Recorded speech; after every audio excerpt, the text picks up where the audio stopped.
দুঃখ কষ্ট অভাব ও দুশ্চিন্তা থেকে মুক্তির জন্য দোয়া বলে দেন। দুঃখ কষ্ট অভাব এবং দুশ্চিন্তা থেকে মুক্তির জন্য 3টা দোয়ার কথা বলি। এমনি তো আমল আছে বহুত, অন্যান্য করণীয় করবেন, পাশাপাশি 3টা দোয়া। নাম্বার 1, বেশি বেশি দুরূদ পাঠ করবেন। যেই কোনো বিপদ আপদ থেকে মুক্তির জন্য মহৌষধের কাজ করবে দুরূদ পাঠ করা।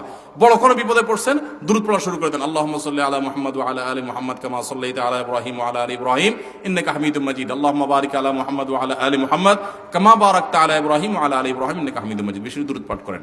দুরূদ পাঠ করে আমার জীবনে এরকম বেশ কয়েকবার ঘটছে যে ওয়ালে পিঠ থেকে গেছে, অর্থাৎ আর পিছে যাওয়ার জায়গা নাই। এরকম বিপদে যে মনে হচ্ছে যে এই বিপদ থেকে উদ্ধারের কোনো পথ আর নাই, অনবরত দুরূদ শুধু মুখের মধ্যে, যতক্ষণ আপনার নিঃশ্বাস প্রশ্বাস নিয়েছি দুরূদ পড়তেছিলাম। এরপর আল্লাহ তাআলা এমন ভাবে সেই সমস্যা দূর করেছেন যে মনে হচ্ছে আসমান থেকে মনে হচ্ছে সাহায্য নাজিল হয়েছে। আলহামদুলিল্লাহ, এরকম একাধিকবার জীবনে দেখেছি। নবী সাল্লাল্লাহু আলাইহি ওয়াসাল্লাম পরিষ্কার ভাবে, খুব বলিষ্ঠভাবে আমাদেরকে বলে গেছেন দুরূদ শরীফ এটা মানুষের পেরেশানি দূরের মাধ্যম।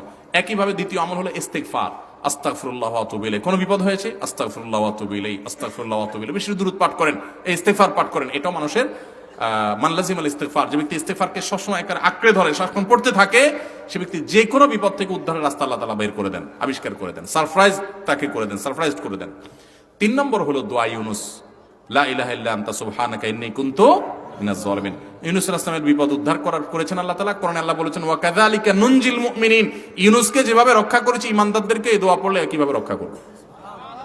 অতএব দুরূদ, ইস্তিগফার, দোয়া ইউনুস, এই 3টা আমল খুব বেশি করবেন, ইনশাআল্লাহ যে কোনো পেরেশানি থেকে মুক্তি লাভ করবেন। আবার পেরেশানি থেকে মুক্তি লাভের আলাদা দোয়াও আছে। আল্লাহুম্মা ইন্নী আউযু বিকা মিনাল হাম্মি ওয়াল হাযান, আল্লাহ টেনশন পেরেশানি থেকে মুক্তি চাই, দোয়া পানা চাই।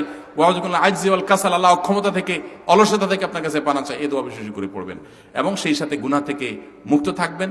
দান সাদাকা করলে বিপদ দূর হয়, যদ্দূর পারেন দুধ দান করেন, বিপদ আপদে পড়লে ইনশাআল্লাহ আল্লাহ তাআলা উদ্ধার করবেন। আল্লাহ আমাদের সবাইকে সুখী, সমৃদ্ধ এবং ঈমান আমলের সাথে আমাদের পুরো জীবনকে কাটাবার তৌফিক দান করুন।